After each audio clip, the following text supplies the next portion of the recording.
పరిశుద్ధ గ్రంథములో ఒక వ్యక్తిని ఎక్కడా కూడా దాచిపెట్టాలనే ప్రయత్నం దేవుడు ఎప్పుడు చేయలేదు. ఆ వ్యక్తి తప్పు చేస్తే తప్పు చేశారని చూపించాడు. దావీదు తప్పు చేస్తే తప్పు చేశారని చూపించారు. లోతు కుమార్తెలు పాపం చేస్తే పాపం చేశారని చూపించారు. ఒక స్త్రీ వ్యభిచారమందు పట్టబడితే పట్టబడిందని చూపించారు. ఒకరి యొక్క వ్యక్తిగత విషయాన్ని దాచిపెట్టడానికి ఈ పరిశుద్ధ గ్రంథములో ఎక్కడా కూడా దాచిపెట్టిన సంగతులు అయితే ఎక్కడా లేవు. దావీదు విషయంలోనే దాయలేదు కదా దేవుడు, దాచాడా? సొలొమోను విషయంలోనే దాయలేదు కదా దేవుడు, దాచాడా? లోతు కుమార్తెల విషయంలోనే దాయలేదు కదా దేవుడు, దాచాడా? నోవహు విషయంలో కూడా కదా, ద్రాక్ష తోట వేసినప్పుడు అతడు ద్రాక్షరసము తాగి మత్తుడై దిగంబరై ఉన్నాడని నోవహు విషయంలో కూడా దేవుడు దాచాడా? తప్పు చేస్తే తప్పును కూడా ఈ వ్యక్తి ఇలా ఉన్నాడు కాబట్టి ఆ వ్యక్తికి అలా ఉన్న విధానాన్ని బట్టి ఇలా శిక్ష వచ్చిందని దేవుడు దాచిపెట్టకుండా దేవుడు బయలుపరిచాడు. మరి ఈ స్త్రీ విషయంలో ఎందుకు దాచిపెట్టాడని మనం సాదృశ్యంగా చెప్పుకోవాలి. ఆమె నీళ్లు చేదుకొనుటకు వచ్చిందని స్పష్టంగా రాయబడి ఉంది.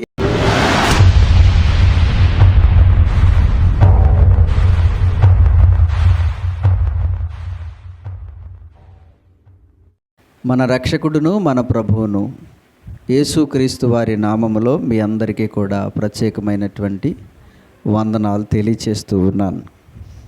కొద్ది నిమిషాలు మనము దేవుని వాక్యాలని ధ్యానం చేసుకుందాం.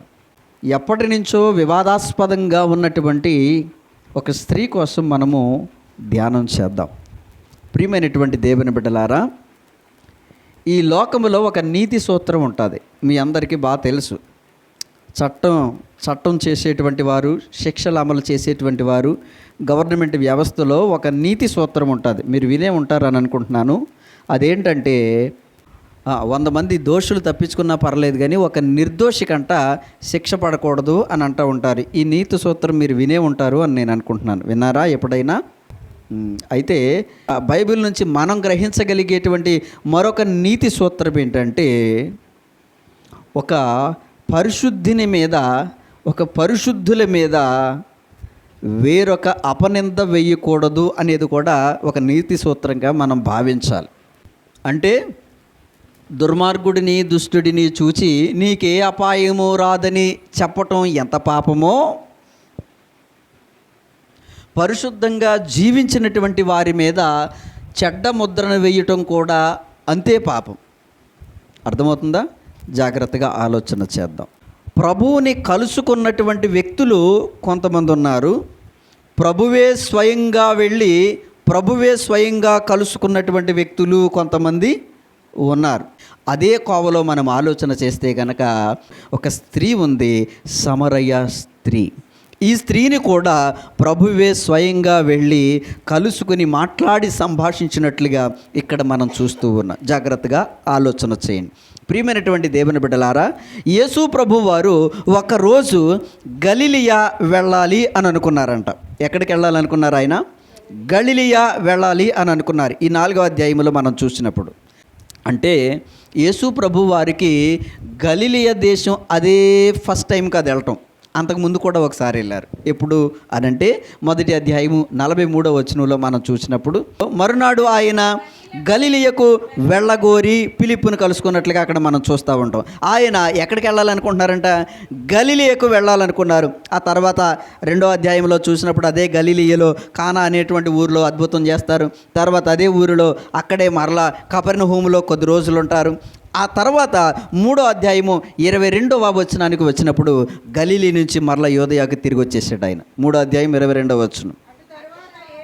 అటు తరువాత యేసు తన శిష్యులతో కూడా యోదయా దేశమునకు వచ్చి అక్కడ వారితో కాలము గడుపుచు బాప్తిస్మిచ్చుచూ ఉండెను. అంటే ఆలోచన చేయండి, యేసు ప్రభువు వారు గలిలియకి అదే మొదటిసారి కాదు, అంతకు ముందు కూడా 1వ అధ్యాయంలో వెళ్ళినట్లుగా మనం చూస్తూ ఉన్నాం. 1వ అధ్యాయంలో వెళ్ళిన తర్వాత 2వ అధ్యాయం అంతా కూడా గలిలియలోనే కానా అనేటువంటి ఊరిలో, ఆ తర్వాత కపెర్నహూము అనేటువంటి ఆ ప్రదేశంలో ఉన్నట్లుగా మనం చూస్తూ ఉన్నాం. తిరిగి మరలా 3వ అధ్యాయం 22వ వచనంలో తిరిగి మరలా యోదయాకు వచ్చేశారు. వచ్చేసి కొంతకాలం తర్వాత మరలా వెళ్ళాలని అనుకున్నాడంట ఆయన. కానీ ఈసారి ఆయన మరలా గలిలియకు వెళ్ళాలనుకున్నారు. కాకపోతే రూటు మార్చి వెళ్ళాలని అనుకున్నారంట. ఎలా వెళ్ళాలనుకున్నారు? రూటు మార్చి వెళ్ళాలనుకున్నారు. అంటే గలిలియా, యూదయ నుండి గలిలియాకి వెళ్ళటానికి ఒక రూట్ మ్యాప్ ఒకటి ఉంది. మీరు జాగ్రత్తగా ఆలోచన చేస్తే దీని మీద కొంచెం అవగాహన కలిగి ఉండడానికి ప్రయత్నం చేయండి. పరిశుద్ధ గ్రంథంలో చివరి భాగానికి వచ్చినప్పుడు క్రొత్త నిబంధన కాలపు పాలస్తీనా పటం ఒకటి ఉంటుంది. ఓసారి చూస్తారా తల్లి, మీకు కొంచెం అవగాహన చేయటానికి. చివరి భాగంకి వచ్చినప్పుడు క్రొత్త నిబంధన కాలపు పాలస్తీనా పటం ఉంటుంది. ఉందమ్మా? ఇక్కడ మనం చూసినప్పుడు కింద నుంచి వెళదాం. కింద నుంచి కొంచెం పెద్ద అక్షరాలు ఉన్నాయి చూడండి. ఈదూమయ, యోదయ, సమరయ, తర్వాత దెకపోలి, తర్వాత గలిలియా. రైట్, ఆలోచన చేయండి. ఇప్పుడు యోదయాకి గలిలియాకి మధ్యలో ఏముంది? సమరయి ఉంది. జాగ్రత్తగా ఆలోచన చేయండి. ఏముంది? సమరయి ఉంది. కానీ ఆలోచన చేస్తే గనక యోదయలో ఉన్నటువంటి ఇశ్రాయేలీలంట ఎప్పుడైనా గలిలియా వెళ్ళాలంటే వీళ్ళు సమరయ మీదుగా వెళ్ళటం మానేసి ఈ కింద మృత సముద్రం నుంచి అలా గీత పైకి గలిలియా సముద్రం వరకు అలాగ రూట్ ఉందా? ఉంది కదా. రైట్, వీళ్ళు ఏం చేస్తున్నారంటే ఈ యోదయాల వాళ్ళు గలిలియా అనేటువంటి ఆ ప్రదేశానికి వెళ్ళడానికి ఏం చేస్తున్నారంటే ఈ రూట్ మ్యాప్గా అక్కడ మీరు ఆలోచన చేస్తే దెకపోలి కింద యోర్దాను అని ఉంది. ఉందా? చిన్న అక్షరాలు. యోర్దాను నదిని దాటి ఎక్కడికి వెళ్ళేవారంటే గలిలియా వెళ్ళేవారు. మరలా గలిలియా నుంచి యోదయ రావాలంటే మరలా అదే రూట్గా వచ్చి మరలా యోర్దాను దాటి మరలా యువతలకు వచ్చారు. కానీ వీళ్ళకి అసలైన రూట్ ఏంటంటే యోర్దాను దాట అవసరం లేకోకుండానే ఇటువైపు నుంచి చక్కని దారి ఉంది వీళ్ళకి. కానీ మధ్యలో సమరయ తగులుతుందని సమరయలో ఉన్నటువంటి ప్రజలు వాళ్ళు ఒక రకంగా ఆలోచన చేస్తే అంటరాని ప్రజలుగా వారు భావించుచున్నారు. కాబట్టి ఆ ప్రజలను చూచుటకైనను వారి ప్రాంతం గుండా వెళ్ళుటకైనను ఇష్టం లేక యోదయలో ఉన్నటువంటి ఈ ఇశ్రాయేలీయులు గలిలియాకు వెళ్ళటానికి యోర్దాను దాటి వెళ్ళేవారు, కానీ సమరయ మీదుగా వెళ్ళేవారు కాదంట. ఓకేనా? ఇప్పుడు మీకు మ్యాప్ అర్థమైందని నేను అనుకుంటున్నాను. అర్థమైతే స్తోత్రం చెప్పండి. హల్లెలూయా. ఇప్పుడు రైన్ ఆలోచన చేస్తే యేసయ్య అంతకుముందు వెళ్ళినప్పుడు మామూలుగానే వెళ్ళారు, వీరు వెళ్ళినట్లుగానే యోర్దాను నది దాటి వెళ్ళారు. కానీ ఈసారి రూట్ మార్చి ఎటు వెళ్ళాలనుకున్నారంటే ఆయన సమరయ మీదుగా వెళ్ళాలనుకున్నారు. యోహాను సువార్త 4వ అధ్యాయం 4వ వచనం. ఆయన సమరయ మార్గమున వెళ్ళవలసి వచ్చెను గనుక. జాగ్రత్తగా ఆలోచన చేయండి. ఆయన ఎటు వెళ్ళాలనుకున్నారంట? ఈసారి మనం యోర్దాను దాటి కాకోకుండా అసలు వీళ్ళందరూ ఏ ప్రాంతాన్నైతే నిషేధించారో, ఏ ప్రాంతపు ప్రజలైతే అంటరాని వాళ్ళు అనుకుంటున్నారో ఆ ప్రాంతం మీదుగానే వెళదామని ఈసారి ఆయన అనుకున్నారంట. సమరయ మీదుగా వెళ్ళాలని అనుకున్నారంట. కాబట్టి ఆయన సమరయ మీదుగా సమరయ మార్గమున వెళ్ళవలసి వచ్చెను అని రాయబడి ఉంది. జాగ్రత్తగా ఆలోచన చేయండి. ఈ సమరయలను గురించి మనం ఆలోచన చేస్తే కనుక ప్రియమైనటువంటి దేవుని బిడ్డలారా, పాత నిబంధన గ్రంథంలో వీరిని గూర్చి ఛాయారూపంగా అక్కడక్కడ వ్రాయబడి ఉన్నప్పటికీ క్రొత్త నిబంధన కాలానికి వచ్చేసరికి వీరు ఒక జాతిగా ఆవిర్భవించి వృద్ధి చెందినట్లుగా మనకి స్పష్టంగా ఇక్కడ పరిశుద్ధ గ్రంథంలో కనబడుతూ ఉంది. కాబట్టి ఈ 4వ అధ్యాయాన్ని చాలా స్పష్టంగా మనం ఆలోచన చేస్తే గనక యేసయ్య సమరయము మార్గమున వెళ్ళాలని అనుకున్నారు. ఎందుకంటే యూదులకి ఇశ్రాయేలీలకి సమరయులు అంటరాని వారిగా చూసేవారు. కానీ యేసయ్యకి అంటరాని వారంటూ ఎవరో లేరు, అందరూ సమానమే. ఈ భూమి మీద పుట్టినటువంటి ప్రతి మనిషి కూడా ఆయన వలన జీవించుచున్నాడు. కాబట్టి ఈ జాతి ఆ జాతి అనేటువంటి భేదం లేకోకుండా ఆయన నరులందరినీ సృజించినటువంటి సృష్టికర్త అయిన దేవుడిగా నరులందరినీ సమానంగా ప్రేమించాడు. నరులందరి కొరకు ఆయన ప్రాణం పెట్టాడు. కాబట్టి నిషేధింపబడినటువంటి వారంటూ ఎవరు ఆయనకి లేరు. అందుకని వాక్యం తెలియచేస్తున్న మాట ఏంటంటే అపోస్తల కార్యముల గ్రంథము 10వ అధ్యాయము 35వ వచనములో ఈ మాట రాయబడి ఉంది. ప్రతి జనములోను ఆయనకు భయపడి నీతిగా నడుచుకుని వారిని ఆయన అంగీకరించును. జాగ్రత్తగా ఆలోచన చేయండి. ప్రతి జనములోనూ ఆయనకు భయపడి నీతిగా నడుచుకుంటేనంట ఆయన ఏం చేస్తాడంట? వారిని అంగీకరిస్తారు. ఈ జాతి ఆ జాతి అనేటువంటి భేదం దేవునిలో లేదు. జాగ్రత్తగా ఆలోచన చేయండి. ఈ ప్రాంతం ఆ ప్రాంతం అనేటువంటి భేదం యేసు ప్రభువులో లేదు. ఈ మనుషుడు ఆ మనుషుడు అని నిషేధింపబడినటువంటి వారందరూ నిషేధింపబడిన వారు, వెలివేయబడిన వారు అంటూ ఎవ్వరూ కూడా లేదు అనేటువంటి విషయాన్ని మీకు జ్ఞాపకం చేస్తున్నాను. భావిస్తున్నాను. అందుకనే అపోస్తుల కార్యములు 10వ అధ్యాయము 28వ వచనములో రాయబడిన మాట ఏంటంటే, ఏ మనుష్యుడు నిషేధింపదగిన వాడైనను అపవిత్రుడైనను చెప్పకూడదని దేవుడు నాకు చూపించి ఉన్నాడు అన్నారు. జాగ్రత్తగా ఆలోచన చేయను. కాబట్టి ఈ వాక్య భాగాలను బట్టి మనం అర్థం చేసుకుంటే కనుక యేసు ప్రభు వారికి నిషేధింపబడిన వారంటూ ఎవరు లేరు, తృణీకరింపబడిన వారంటూ ఎవరు లేరు, వెలివేయబడిన వారంటూ ఆయనకి ఎవరు లేరు, అంటరాని వారంటూ యేసు ప్రభు వారికి ఎవరు లేరు. దీనిని బట్టి మనం ఏం అర్థం చేసుకోవాలంటే, ప్రభు దృష్టిలో కూడా సమరయులేమి తృణీకరింపబడిన వారైతే కాదు. కాబట్టి ఆయన జాగ్రత్తగా ఆలోచన చేస్తే సమరయ మీదుగా వెళ్ళాలనుకున్నారు. ఇక్కడి నుంచి మనం ఆలోచన చేస్తే, ఇక్కడ ఈ సమరయ ప్రాంతానికి వెళ్ళేసరికి జాగ్రత్తగా ఆలోచన చేస్తే కనుక ప్రియమైనటువంటి దేవుని బిడ్డలారా, యాకోబు తన కుమారుడైనటువంటి యోసేపుకి ఇచ్చినటువంటి భూమి అది. ఆ భూమి దగ్గర అదే భూమిలోనంట సుకారా అనేటువంటి ఒక ఊరి ఉంది. ఆ ఊరిలో యాకోబు అని పేరు పెట్టబడినటువంటి బావి ఒకటి ఉంది. ఆ బావి దగ్గరికి యేసయ్య వచ్చారు. హల్లెలూయా. జాగ్రత్తగా ఆలోచన చేయండి. ఇక్కడ ఇద్దరి వ్యక్తుల మధ్య, అనగా ప్రభు మధ్యను అక్కడ చెప్పబడినటువంటి ఆ సమరయ ప్రాంతానికి చెందినటువంటి ఆ స్త్రీ మధ్యను జరిగినటువంటి సంభాషణను మనం జాగ్రత్తగా పరిశీలన చేయాలి. జాగ్రత్తగా ఈ మాటలు ఇక్కడ నుంచి చాలా జాగ్రత్తగా పరిశీలన చేయాలనే విషయాన్ని మీకు జ్ఞాపకం చేస్తూ ఉన్నాను. అయితే చేయండి, పిన్ టు పిన్ మీకు జ్ఞాపకం చేస్తున్నాను. ప్రభు మాట, తర్వాత ఆ స్త్రీ మాట. ప్రభు ఏం చెప్పారు, ఆ స్త్రీ ఏం మాట్లాడింది, ఇద్దరిని మీరు ఆలోచన చేస్తే గనక పరిశుద్ధ గ్రంథములో ఒక వ్యక్తిని ఎక్కడా కూడా దాచిపెట్టాలనే ప్రయత్నం దేవుడు ఎప్పుడు చేయలేదు. ఆ వ్యక్తి తప్పు చేస్తే తప్పు చేశారని చూపించాడు. దావీదు తప్పు చేస్తే తప్పు చేశారని చూపించారు. లోతు కుమార్తెలు పాపం చేస్తే పాపం చేశారని చూపించారు. ఒక స్త్రీ వ్యభిచారమందు పట్టబడితే పట్టబడిందని చూపించారు. ఒకరి యొక్క వ్యక్తిగత విషయాన్ని దాచిపెట్టడానికి ప్రభు ఎక్కడ ఈ పరిశుద్ధ గ్రంథములో ఎక్కడా కూడా దాచిపెట్టిన సంగతులు అయితే ఎక్కడా లేవు. ఇప్పుడు ఈ స్త్రీ ఎందుకు వచ్చిందో మీరు చెప్పాలి. ఎందుకు వచ్చిందమ్మా? నీళ్లు చేదుకొనుటకు వచ్చింది, అంతేనా? వ్యభిచారము చేయుటకు వచ్చాను అని రాయబడింది అక్కడ. మీరు ఆలోచన చేయండి. ఎందుకంటే దావీదు విషయంలోనే దాయలేదు కదా దేవుడు, దాచాడా? సొలొమోను విషయంలోనే దాయలేదు కదా దేవుడు, దాచాడా? లోతు కుమార్తెల విషయంలోనే దాయలేదు కదా దేవుడు, దాచాడా? నోవహు విషయంలో కూడా కదా, ద్రాక్ష తోట వేసినప్పుడు అతడు ద్రాక్ష రసము తాగి మత్తుడై దిగంబరై ఉన్నాడని నోవహు విషయంలో కూడా దేవుడు దాచాడా? తప్పు చేస్తే తప్పును కూడా ఈ వ్యక్తి ఇలా ఉన్నాడు కాబట్టి ఆ వ్యక్తికి అలా ఉన్న విధానాన్ని బట్టి ఇలా శిక్ష వచ్చిందని దేవుడు దాచిపెట్టకుండా దేవుడు బయలుపరిచాడు. మరి ఈ స్త్రీ విషయంలో ఎందుకు దాచిపెట్టాడని మనం సాదృశ్యంగా చెప్పుకోవాలి. ఆమె నీళ్లు చేదుకొనుటకు వచ్చిందని స్పష్టంగా రాయబడి ఉంది. ఏంటి ఇప్పుడు యేసయ్య ఏమంటున్నారంటే, నాకు దాహమునకిమ్మని అడిగాను. ఎందుకు అడిగారు ఆయన అంటే, ఆయనే తాగొచ్చు కానీ ఆయన దగ్గర ఏం లేదు, చేద లేదు. నీళ్లు చేదుకొనటానికి ఆయన దగ్గర చేద లేదు. కాబట్టి చేద లేదు, లోపల ఉన్నటువంటి నీళ్లు తాగడానికి కరెక్ట్గా అదే సమయానికి ఆ స్త్రీ వచ్చింది. కాబట్టి అమ్మ నాకు నీళ్లు చేదుకోవటానికి అక్కడ నీళ్లు కావాలమ్మ, నాకు దాహమునకు అని అంటే, ఇప్పుడు ఆ స్త్రీ ఏం చెబుతుందంటే జాగ్రత్తగా ఆలోచన చేయండి. ఆ సమరయ స్త్రీ, యూదుడవైన నీవు సమరయ స్త్రీనైన నన్ను దాహమునకిమ్మని ఎలాగడుగుచున్నావని ఆయనతో చెప్పెను.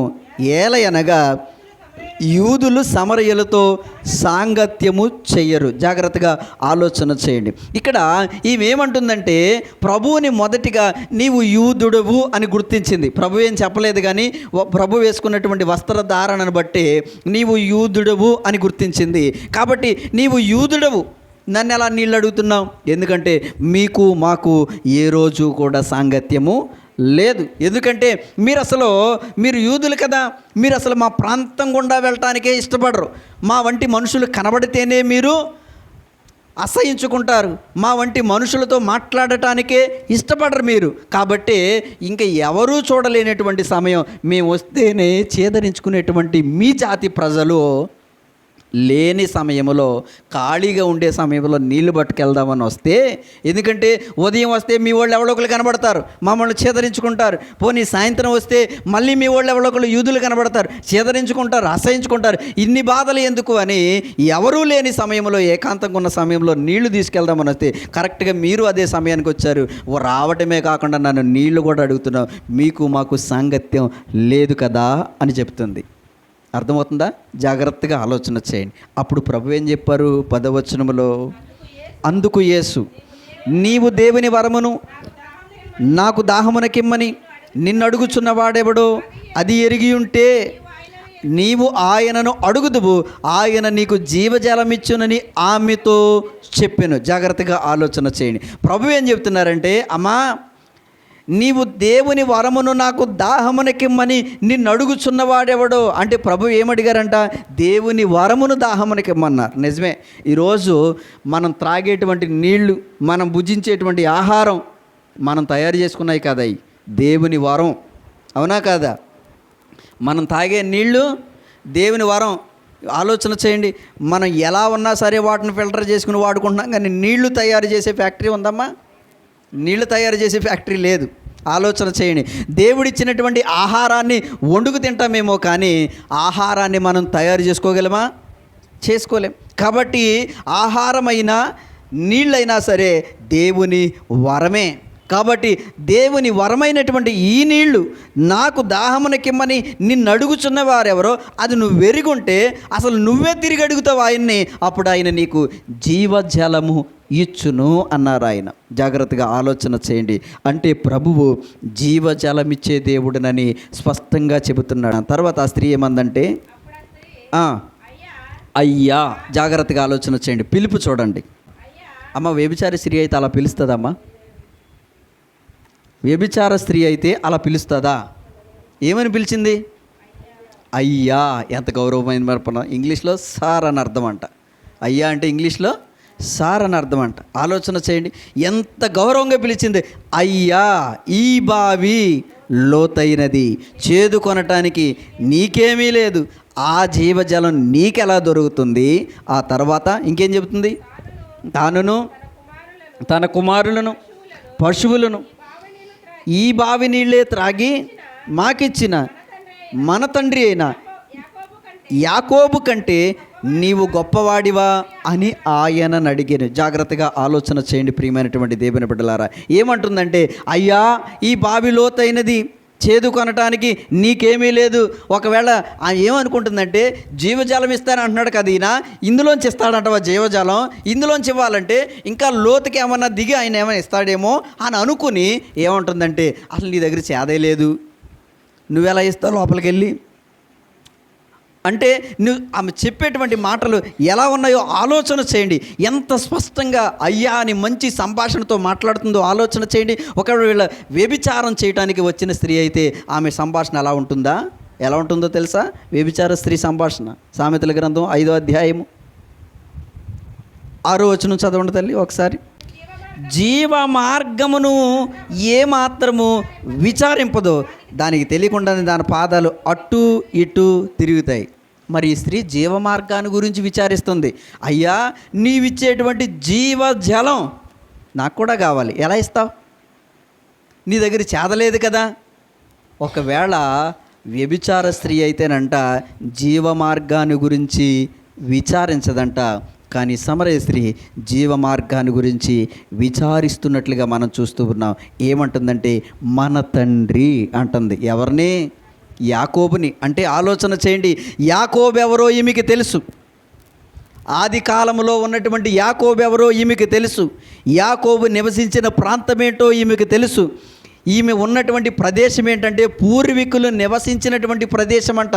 యాకోబు అనబడినటువంటి ఆ ఆది కాలమునకు చెందినటువంటి యాకోబు యొక్క సంతతి తిరిగినటువంటి ప్రదేశంలో ఈమె కూడా నివసిస్తున్నట్లుగా మనం చూస్తూ ఉన్నాం. అందుకని ఏం చెబుతుందంటే, యాకోబు అతని కుమారులు వారి పశువులు ఈ నీళ్ళే త్రాగేవారు. అంటే ఈ ప్రాంతంలో పూర్వం ఎవరుండేవారు అని అంటే యాకోబు యొక్క సంతానం ఉండేవారు. అంటే ఆలోచన చేస్తే కనుక ఏమంటుందంటే మన తండ్రి అంటుంది.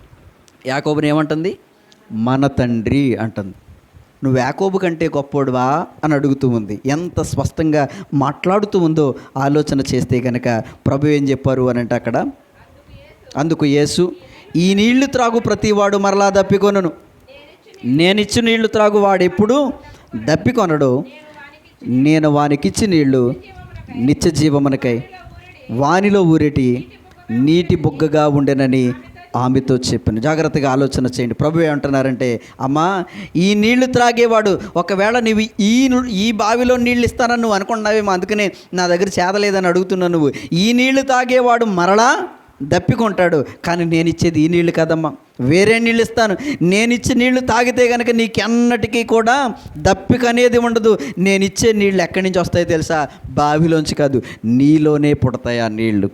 నీలోనే నీటి బుగ్గను పుట్టిస్తాను అని యేసయ్య చెప్పినట్లుగా ఇక్కడ మనం చూస్తూ ఉన్నాం. అప్పుడు ఆ స్త్రీ చెప్పిన మాట 15వ వచనాన్ని, ఆ స్త్రీ ఆయనను చూచి, అయ్యా, నేను దప్పికొనకుండునట్లు, చేదుకొనుటకు ఇంత దూరం రాకుండానట్లు ఆ నీళ్లు నాకు దయచేయమని అడుగగా. జాగ్రత్తగా ఆలోచన చేయండి. ఏమంటుందో తెలుసా?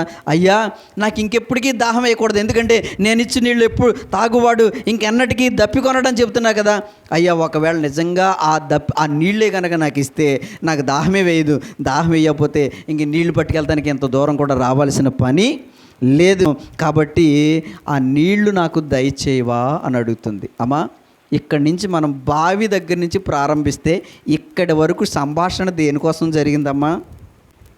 నీళ్ళ కోసమే. నీళ్ళు కావాలని ఆయన అడిగాడు, మాతో మీకు సాంగత్యం లేదు, నీళ్ళు ఎలాగ అడుగుతున్నావు, నీవుడు చెప్పింది కదా. నీళ్ల కోసమే జరుగుతూ వచ్చింది.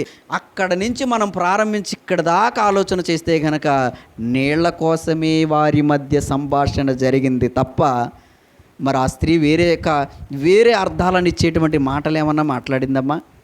ఎందుకు ఆ స్త్రీ మీద ఈ లోకము ఎందుకు ఒక అపనింద వేసే ప్రయత్నం చేస్తుందో మనకు తెలియట్లేదు. ఒకవేళ నిజంగా ఆమె వ్యభిచరించడానికి వచ్చుంటే దేవుడు దానిని మరుగుపరచడు కదా. ఆమె అలాగూ వచ్చింది. అలా వచ్చిన దానిని ప్రభు మాటలు చెప్పి రక్షణలోనికి నడిపించారని స్పష్టంగానే చెప్పి ఉండేవారు కదా.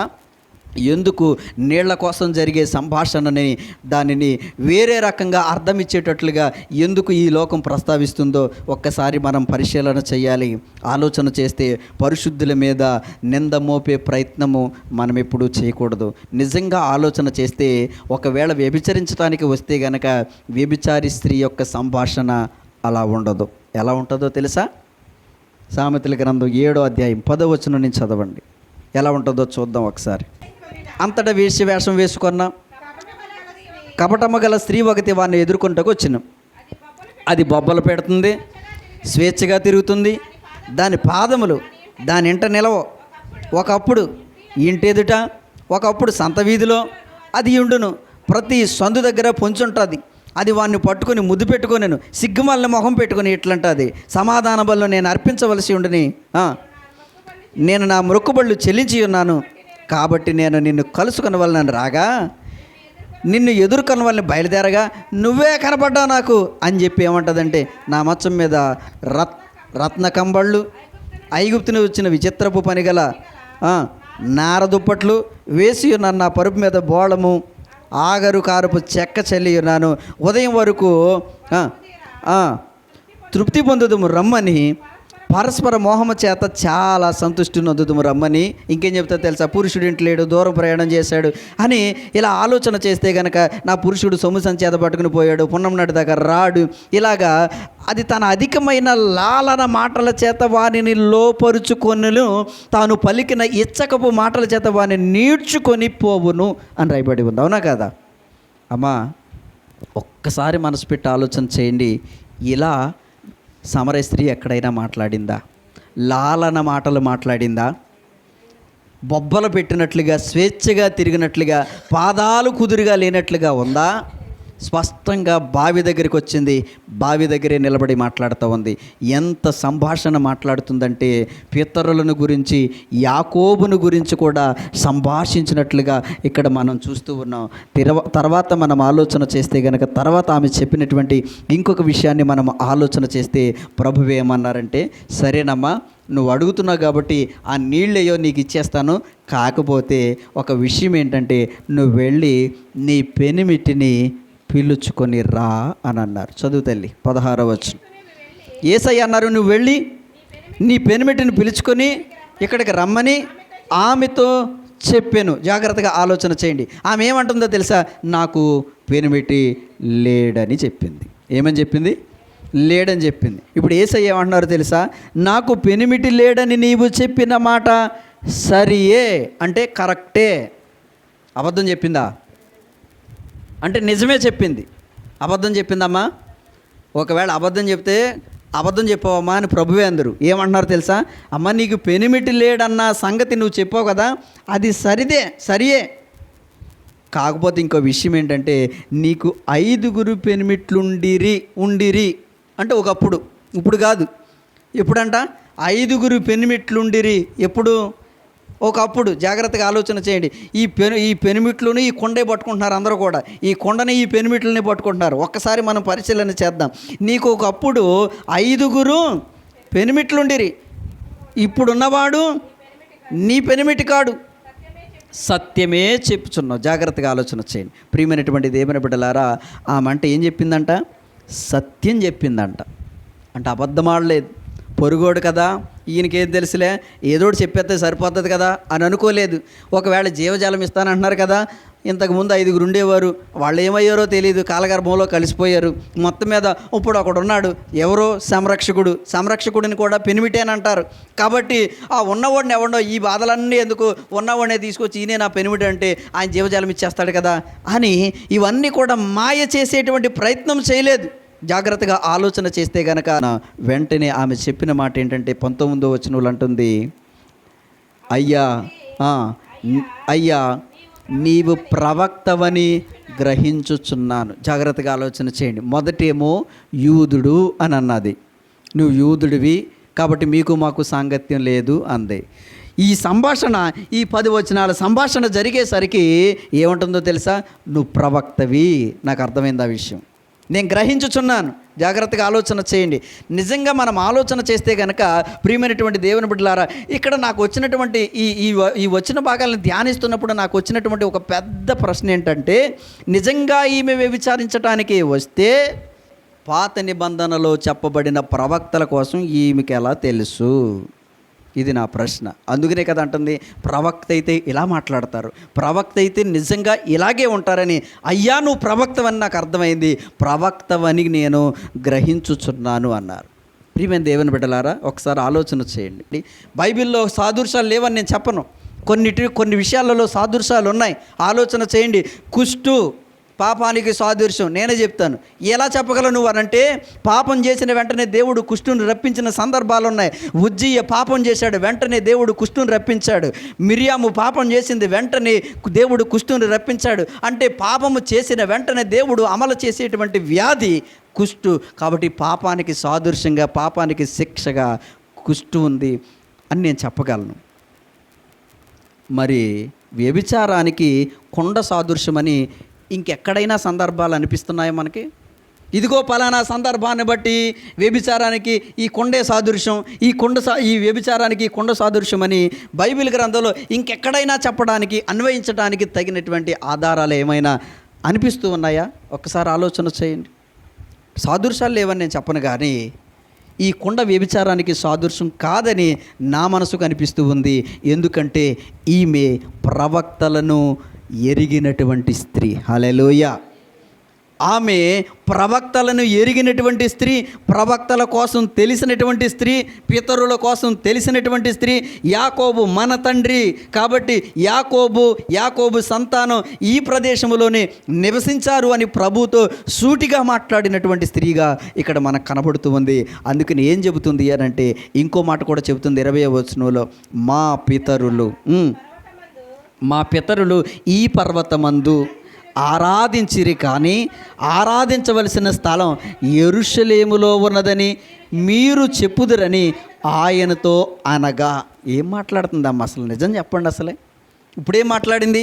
ఇప్పుడు దాకా జీవజాలం కోసం మాట్లాడింది, ఆ జీవజాలం నాకు కూడా కావాలని మాట్లాడింది. తర్వాత ప్రవక్తల కోసం మాట్లాడింది. ప్రవక్తల్లో నుంచి ఎందులోకి వచ్చిందమ్మా? ఆరాధన. హల్లెలూయా. వర్షిప్ కోసం మాట్లాడుతుందమ్మా. అయ్యా నాకు డౌట్, అసలే అబ్రహాము, ఇస్సాకు, యాకోబులు ఇక్కడ నివసించారు. మీరు ఏ ప్రాంతం అయితే చూడకూడదు అనుకుంటున్నారో, ఏ ప్రాంతం గుండా అయితే ప్రయాణం చేయకూడదని మీరు అనుకుంటున్నారో, ఆ ప్రాంతంలోనే కదా పితరులు నివసించారు. ఈ ప్రాంతంలోనే కదా పితరులు ఆరాధించారు. మీరేంటి యెరూషలేములో ఆరాధించాలంటున్నారు?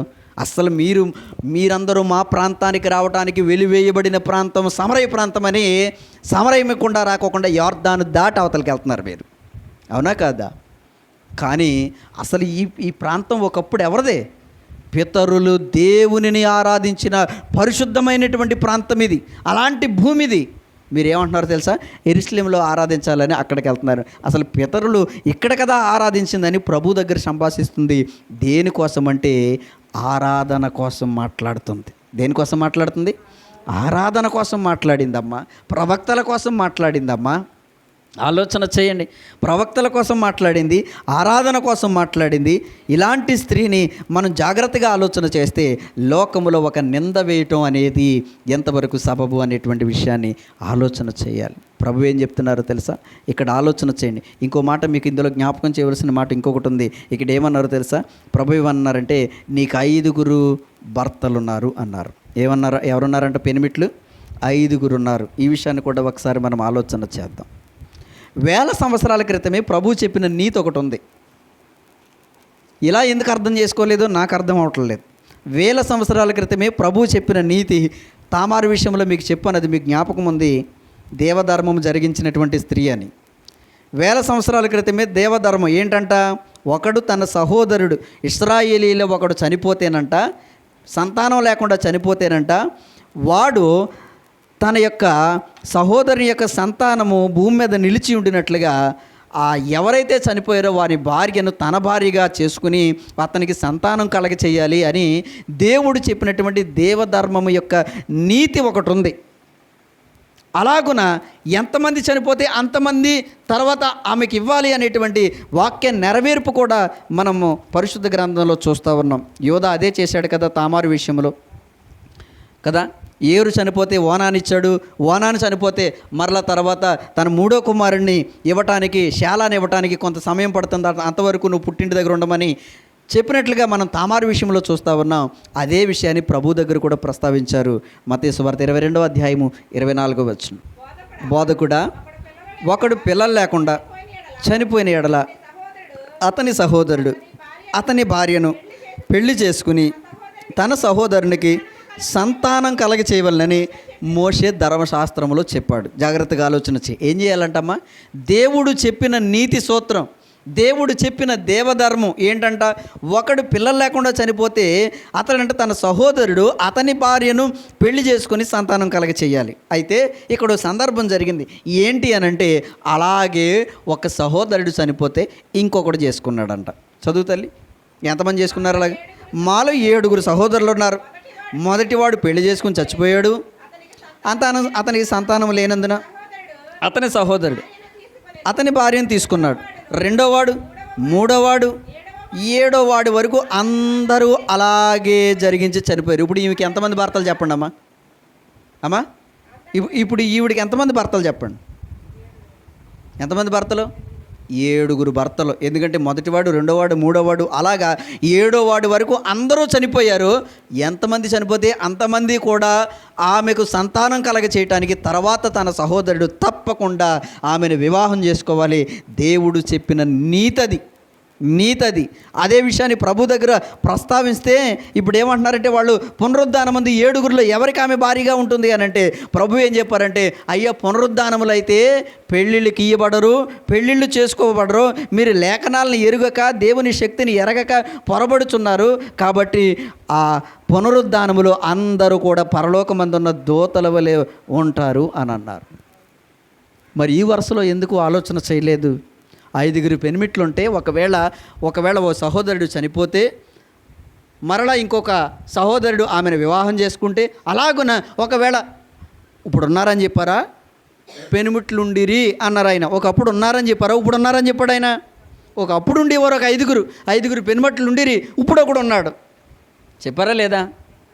ఆలోచన చేయండి. అంటే ఆమె విడిగా ఒక్కతే తన యొక్క జీవనాన్ని గడపట్లేదు, కానీ ఆమెను సంరక్షించేటువంటి ఒక సంరక్షకుని యొద్ద ఆమె ఉంది. ఆ సంరక్షకుడిని కూడా పెనిమిటి అని అంటారు. ఏమంటారు? పెనిమిటి అంటారు. కాబట్టి ఈమె లేఖనాలు ఎరిగినటువంటి స్త్రీగా, ఈమె ప్రవక్తల కోసం మాట్లాడినటువంటి స్త్రీగా, దేవుని గూర్చినటువంటి ఆరాధన కోసం మాట్లాడినటువంటి స్త్రీగా సమరయ స్త్రీ ఉందనే విషయాన్ని మీకు జ్ఞాపకం చేస్తున్నాను. ప్రభు ఏం చెప్పారంటే, ఆమె అడిగిన ప్రశ్నకి, ఆరాధన కోసం ఆమె అడిగిన ప్రశ్నకి ప్రభు చెప్పిన సమాధానం ఏంటంటే 21వ వచనం 21, అమ్మా ఒక కాలం వస్తుంది, ఆ కాలమందు ఈ పర్వతం మీదైనను యెరూషలేములోనైనను మీరు తండ్రిని ఆరాధింపరు, నా మాట నమ్ముము ఉంది. జాగ్రత్తగా ఆలోచన చేస్తే కింద వచనాల్లో యథార్థంగా ఆరాధించేటువంటి వారు ఆత్మతో సత్యముతో ఆరాధించాలి. అలాంటి కాలం వస్తూ ఉంది. అలాంటి వారు తండ్రి కోరుకునేటువంటి ఆరాధన అదేనమ్మని ప్రభు చాలా స్పష్టంగా ఆరాధన కోసం తెలియచేసినట్లుగా మనం చూస్తూ ఉన్నాం. దేనికోసం మాట్లాడింది అమ్మ ఈవిడి? ఆరాధన కోసం మాట్లాడింది. అంటే అమ్మా నువ్వేమంటున్నావు అంటే, నువ్వు అడిగింది కరెక్టే. అసలు పితరులు ఎక్కడ ఆరాధిస్తే మీరేంటి యెరూషలేము వెళ్ళి ఆరాధిస్తున్నారు? మీరందరూ ఇక్కడికి రావాలి కదా. నువ్వు అడిగింది కరెక్టేనమ్మా. అసలు నేను ఒక విషయం చెప్తాను నిన్నమ్మా. అసలు ఏంటంటే, అక్కడా కాదు ఇక్కడా కాదు, ఇంకో కాలం వస్తుంది. అంటే స్థలముతో ప్రాధాన్యత లేనేటువంటి కాలం ఒకటి వస్తుంది. ప్రస్తుతం అది అమల్లోనే ఉంది, ఇప్పుడే వస్తూ ఉంది, ఇప్పుడిప్పుడే వస్తూ ఉంది. ఏంటా కాలం అంటే, ఇద్దరు లేక ముగ్గురు కూడి ఉండి ఆరాధించేటువంటి స్థలం. ఎక్కడైనా కానీ ఏ స్థల ప్రాధాన్యత లేదు, ఇక్కడే ఆరాధించాలి, ఈ ప్రాంతంలోనే ఆరాధించాలి, ఇదే పెద్ద పుణ్యక్షేత్రం అని దేవుడు స్థల ప్రాధాన్యత ఏమీ ఇవ్వలేదు. కానీ ఈ భూమి మీద జీవం కలిగిన ప్రతి మనుషుడు అడవిలోనైనా సరే, ఎడారిలోనైనా సరే, ఎక్కడ ఏ ప్రదేశంలోనైనా సరే స్థల ప్రాధాన్యత లేకుండా ఆత్మతో సత్యముతో ఆరాధిస్తే అది తండ్రికి ఇష్టమైన ఆరాధన అంట. హల్లెలూయా. కాబట్టి ఆమె స్థలం కోసం నువ్వేం బాధపడకో. ఇక్కడ ఆరాధించాలని నువ్వు అడిగిన ప్రశ్న కరెక్టే. స్థలం కోసం నువ్వేం బాధపడకు. వాళ్ళు ఎలాగో ఇక్కడికి రారు, మీరు ఎలాగో అక్కడికి వెళ్ళరు. మీరు యెరూషలేము వెళ్ళరు, వాళ్ళు రానవరు. అలా అని మిమ్మల్ని అంటరాని వాళ్ళుగా చూస్తున్నారు. కాబట్టి ఆ యూదులందరూ ఈ సమరయకి రారు. కాబట్టి మీరు వాళ్ళలో కలిసి, ఈ భూమి మీద ఉన్న ప్రజలందరూ కలిసి ఆరాధించవలసినటువంటి స్థలం ఒకటి ఉంది. ఏంటి అనంటే, ప్రత్యేకంగా ఒక ప్రాధాన్యత లేని స్థలం. ఎక్కడైనా కూర్చోవచ్చు, ఎక్కడైనా ఆరాధించవచ్చు. వెంటనే ఆమె ఏమన్నదో తెలుసా? ఆలోచన చేస్తే కనుక 25వ వచనం ఏమందో తెలుసా? ఆ స్త్రీ ఆయనతో క్రీస్తు అనబడిన మెస్సయ్య వచ్చునని నేను ఎరుగుదును. ఆమె వ్యభిచారం చేయటానికి వచ్చిందని చెప్పేటువంటి వీళ్ళందరికీ నేను వేసే ఒకే ఒక్క పెద్ద ప్రశ్న ఏంటంటే, వ్యభిచారం చేయటానికి వస్తే గనక మెస్సయ్య వస్తారు, మెస్సయ్య అనబడిన క్రీస్తు వస్తారని ఈమెకి ఎలా తెలిసింది? చెప్పాలి, దానికి సమాధానం చెప్తారా ఎవరైనా? ఒకవేళ నిజంగా ఆమె వ్యభిచరించడానికి కొండట్టుకుని వస్తే, కొండ పక్కన పెట్టి అదే అనుకూలమైన సమయం అని వ్యభిచారం అంటే ధనం తీసుకుని శరీరాన్ని అమ్ముకునేటువంటి ప్రయత్నం చేయడానికి నిజంగా ఆమె వస్తే గనక ఈ క్రీస్తు అనబడిన మెస్సయ్య వస్తుందని ఆమెకి ఎలా తెలుసు? అంటే ఈమె పాత నిబంధన లేఖనాలు కూడా చదివింది, ఎరిగి ఉంది. హల్లెలూయా. కాబట్టి క్రీస్తు గురించంట ఆదిమ కాలములో మోషే మొదలుకొని సకల ప్రవక్తలు నన్ను గూర్చి ప్రవచించిరి అన్నారు యేసయ్య. ప్రతి ప్రవక్త కూడా కొంతమంది ప్రత్యక్షంగాను, కొంతమంది పరోక్షంగాను మెస్సయ్య అనబడిన క్రీస్తు ఈ ప్రజలందరినీ తమ పాపముల నుంచి విడిపించడానికి వస్తారని ప్రతి ప్రవక్త కూడా ప్రవచించుతూ వచ్చారంట. కాబట్టి క్రీస్తు వస్తారని మాకు ముందే తెలుసు అని చెప్తుంది. అంటే ఈమె వాక్యం ఎరిగినటువంటి స్త్రీ. ఏ స్త్రీ అమ్మ? వాక్యం ఎరిగినటువంటి స్త్రీ. అందుకని ఏమంటుందో తెలుసా? వచ్చి అంతవరకే కాదు, వచ్చి ఆయన మాకు సమస్తము బోధించునని చెప్పిందంట. ఏం చెప్పిందంట అక్కడ? ఆయన వచ్చినప్పుడు మాకు సమస్తమును తెలియచేయనని చెప్పిందంట. ఎంత మంచి మాటలండి. అంటే వాక్యం ఎరిగినటువంటి స్త్రీని పట్టుకొని, లేఖనాలు ఎరిగినటువంటి స్త్రీని పట్టుకొని ఆలోచన చేస్తే, ఆరాధన మీద మంచి అవగాహన కలిగినటువంటి స్త్రీని పట్టుకొని ఆలోచన చేస్తే గనక ప్రవక్తల కోసం ఎరిగినటువంటి స్త్రీని పట్టుకుని ఒక అపనింద వేయటం అనేది ఇది భావ్యమా అని నేటి సమాజాన్ని ప్రశ్నించగలిగేటువంటి పరిస్థితి ఈరోజు ఉందనే విషయాన్ని మీకు జ్ఞాపకం చేస్తూ ఉన్నాను. అప్పుడు ప్రభు ఏం చెప్పారంటే, యేసు నీతో మాట్లాడుచున్న నేనే ఆయననని ఆమెతో చెప్పారంట. ఆలోచన చేయండి. నువ్వే క్రీస్తు కొరకైతే కనిపెట్టుచున్నావో, ఏ మెస్సయ్య కోసమైతే ఎదురు చూస్తూ ఉన్నావో, ఏ మెస్సయ్య వచ్చి మాకు సమస్తమును తెలియచేయును, సమస్తమును మాకు బోధించునని నీవు ఎంత రహస్యంగా నీవు లేఖనాలు ఎరిగి కనిపెట్టి నిరీక్షణతో ఎదురు చూస్తున్నావో ఆ క్రీస్తుని నేనే అని చెప్పాడు. అంటే క్రీస్తు కొరకు నిరీక్షణతో కనిపెట్టినటువంటి స్త్రీ. ఇంకా చెప్పాలంటే క్రీస్తు కొరకు నిరీక్షణతో ప్రభు వస్తారు అని కదా, ఆయన వచ్చి మాకు సమస్తము తెలియచేస్తారని కనిపెట్టి ఎదురు చూస్తున్నటువంటి స్త్రీ. ఆలోచన చేయండి. ఇంకందరికీ వచ్చినటువంటి చిక్కు ఏంటంటే 28వ వచనం, జీర్ణించుకోలేని విషయం ఇది. అసలు ఈ విషయం జీర్ణించుకోలేకపోతున్నారో. ఆ స్త్రీ కొండ విడిచిపెట్టింది. ఏం విడిచిపెట్టిందమ్మా? వత్త ఏం తెచ్చిందమ్మా? కొండట్టుకొచ్చింది, కొండ విడిచిపెట్టింది. ఎందుకంటే ఆమె ఒక సంతోషంతో నిండిపోయింది. నేను మెస్సయ్యను కనుగొన్నాను, క్రీస్తును కనుగొన్నాను, నేను నిరీక్షించి ఎదురు చూస్తున్నటువంటి ఆయనే నాకు ఎదురుపడ్డాడు, ఆయనే నన్ను కనుగొన్నాడు, ఆయనతో నేను మాట్లాడాను, ఆయన స్వయంగా నా కళ్ళతో నేను చూచాను అనే ఆనందంలో ఈ కొండ ఏం మోసుకెళ్తుంది? ఇంకా ఏం మోసుకెళ్తుంది చెప్పండి? ఇప్పుడు కొండ అంత ఇంపార్టెంటా? నిజం చెప్పండి. అసలు కొండ నీళ్ళు పట్టుకోవడానికి వచ్చింది, నీళ్ళు పట్టుకెళ్తానికి వచ్చింది కొండ. సరే, ఈ ఆనందంతో నిండిపోయింది. ఆలోచన చేస్తే కనుక ఈ ఆనందంతో నిండిపోయినటువంటి ఈ సమయంలో కొండని విడిచిపెట్టేసింది. ఏం చేసింది? ఈ కొండ ఇడుచుకుంటే ఏం వెళ్తాం, ఈ అదరా అని కొండ విడిచిపెట్టేసింది. అందరూ అంటున్నారు కొండ విడిచిపెట్టింది అంటే పాపాన్ని విడిచిపెట్టింది. ఏం విడిచిపెట్టిందంట? అలా అని లేదు, కొండ మాత్రమే విడిచిపెట్టి ఊరిలోకి వెళ్ళింది. ఈ ఆరాధన ఎందుకు వదిలేశారో, యాకోబు గురించి ప్రస్తావించినటువంటి ఈ సందర్భం ఎందుకు వదిలేశారో, మెస్సీని గురించి, క్రీస్తు రాకడ గురించి ప్రస్తావించినటువంటి ఈ సంభాషణ అంతా ఎందుకు వదిలేశారో, ఇవన్నీ వదిలేసి ఏం పట్టుకున్నారు? కొండ ఒకటే. ఇంకేళ్ళకి ఏం కనపడతలేదు. ఏం కనపడుతుంది? కొండే ఎదురుగుండా కనపడుతుంది. కానీ నిజానికి అది ఒట్టి కొండే. నీళ్ళెట్టుకెళ్దామని తెచ్చింది.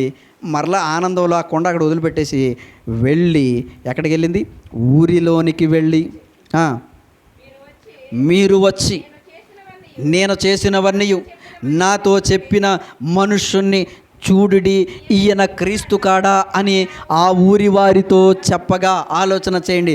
అంటే నేను చేసినవన్నీ నాతో చెప్పారు.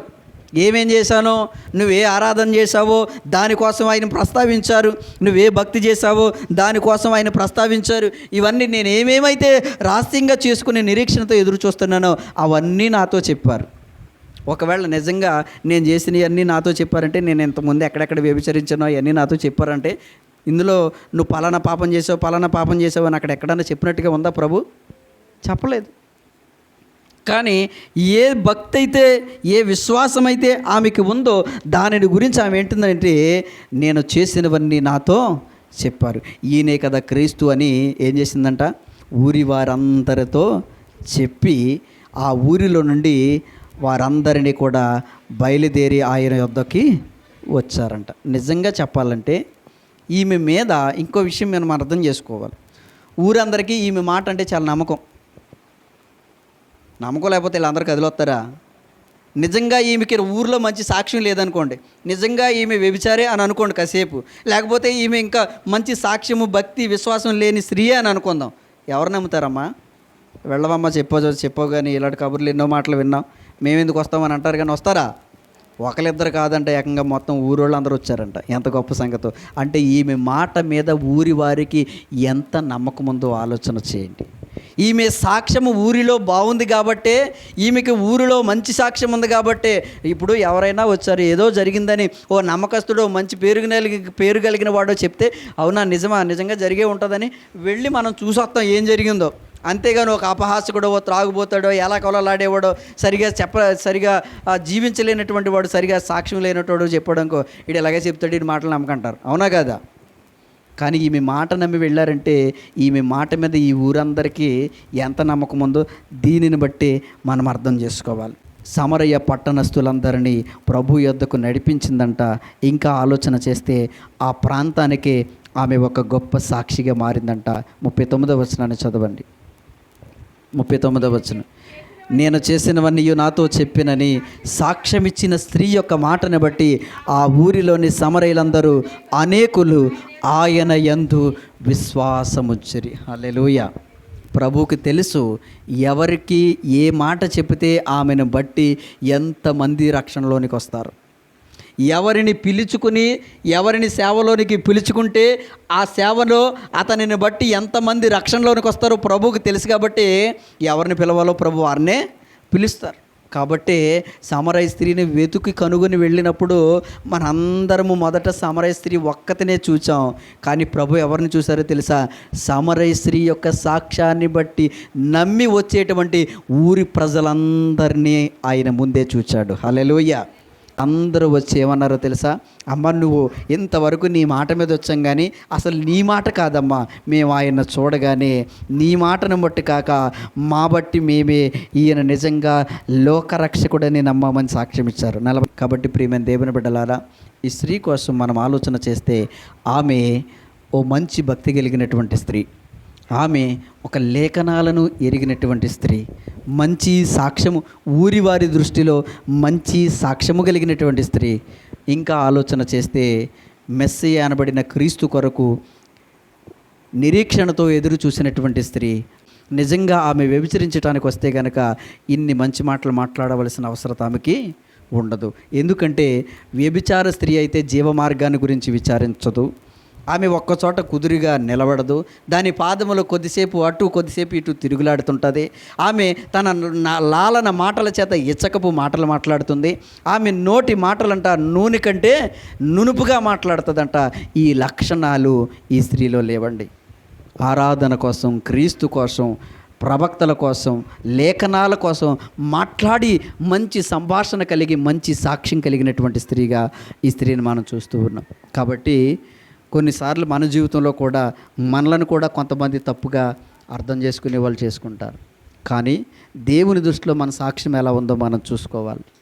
కాబట్టి ఒకవేళ ఎప్పుడైనా ఎవరైనా ఏ సందర్భంలోనైనా సరిగా లోతుగా అర్థం చేసుకోక ఒక పరిశుద్ధుల మీద నింద మోపే ప్రయత్నం చేస్తే కనుక మనం ఒకటే మనసులో అనుకోవాలి, నేను ఎరిగినంత మట్టికి ఆమె పరిశుద్ధిరాలు. హల్లెలూయా. ఈమె సాక్ష్యం మంచి సాక్ష్యం కాబట్టి సమరయ పట్టణస్థులందరూ కూడా విశ్వాసం ఉంచి ఆమె మాట మీద నమ్మకం ఉంచి ప్రభు దగ్గరికి వచ్చారు. కాబట్టి మీరు కూడా మీ కుటుంబాలలో, సమాజంలో, సంఘములో మంచి సాక్ష్యము కలిగినటువంటి స్త్రీలుగా ఉండాలని తెలియచేస్తూ ఈ మాటలు ముగిస్తున్నాను. దేవుడి మాటలు దీవించునుగాక. ఆమేన్.